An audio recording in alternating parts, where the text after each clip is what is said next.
Hey, Bishop Wayne Allen, Elon Media Atlanta. We've run into each other a couple of times this weekend. One of my favorite quotes that you've said this week was, "Don't let." I'm gonna get it right. Hang on. It was, "Don't lose focus on the ministry because of the minister." Can you kind of talk about what you meant by that? Yeah, a lot of our churches have a tendency to be minister driven instead of ministry driven.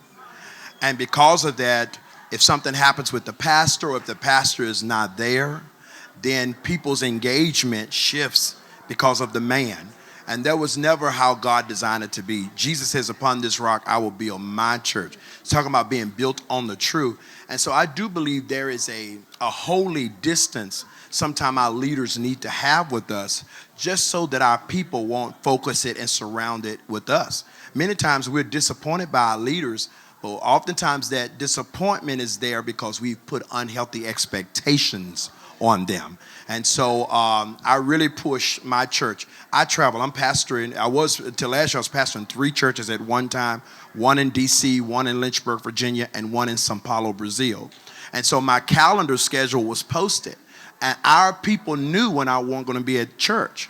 But if anybody ever came to me and said to me, "Oh, church won't the same without you," I would ask them why. Because God is there, right? And so I think we can create healthier churches when those churches stay Christ-centered instead of personality-driven.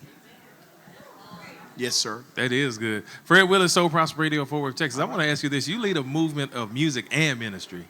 So how would you speak to those churches who they see you each week, they see what goes viral, they see the songs that go out, and they think they want to emulate that, but they lose track on that, and, making the moment becomes the mission instead of ministry. So how would you redress that and help people grow?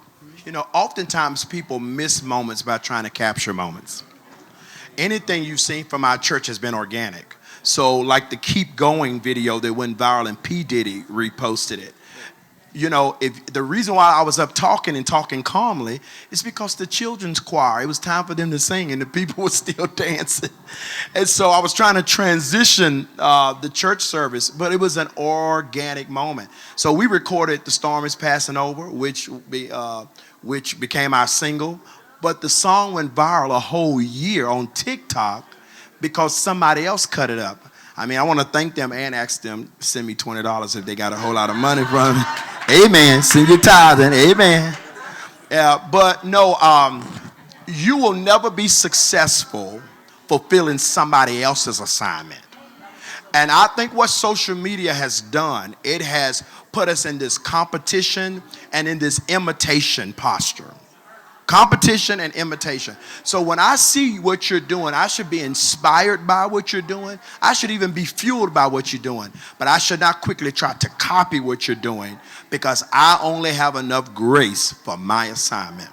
Wonderful. Question right here in the front. Yes. Lady Bell from Dallas, Fort Worth. Hey, yes. I got a church in Fort Worth. Yes. Okay. And Cedric Bailey told me to tell you hello and to make sure that I spoke with you. So I'm glad I'm doing this. Cedric Bailey. Yes. All right. Now, you're a native of Virginia? Yes. Okay. My hometown is Richmond. Oh, 804 in the house? Yes. All right. So whose ministry did you come under where you grew to have such a powerful ministry? Well, I tell you, I grew up in a one-stoplight town called Gretna, Virginia. Have y'all ever heard of it? Exactly, right. And I grew up in my Holiness Church, Canaan Land Holiness Church, and down the street it was Elba Baptist Church. So on Sunday mornings, I played at the Baptist Church. Because y'all know the Holiness Church then, they didn't give you no check. So at the Baptist Church, I would play early on Sunday morning, and I would run down the sidewalk to sing in my Holiness Church choir. And that helped build who I am. That's why "The Storm Is Passing Over" is a Baptist hymn, right? But we sing it fast because that's what we did in the Pentecostal churches.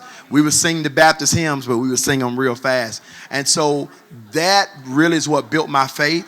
And I grew up with a group of women who were a prayer band. Now, some people don't understand the vernacular or the language of prayer band. There were no instruments involved. These were women who had a prayer life.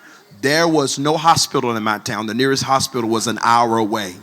But I watched those women lay hands on the sick and watch them recover. So that's who I am. See, for me, gospel is more than a genre. It's a message. I believe in this. I believe in this.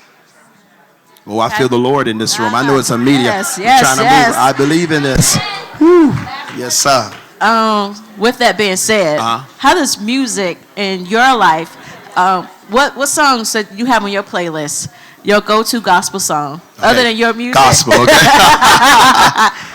No, I listen to everybody, but I'm going to tell you actually what song is on repeat in my life. It's a young man out of Richmond called I Am Son.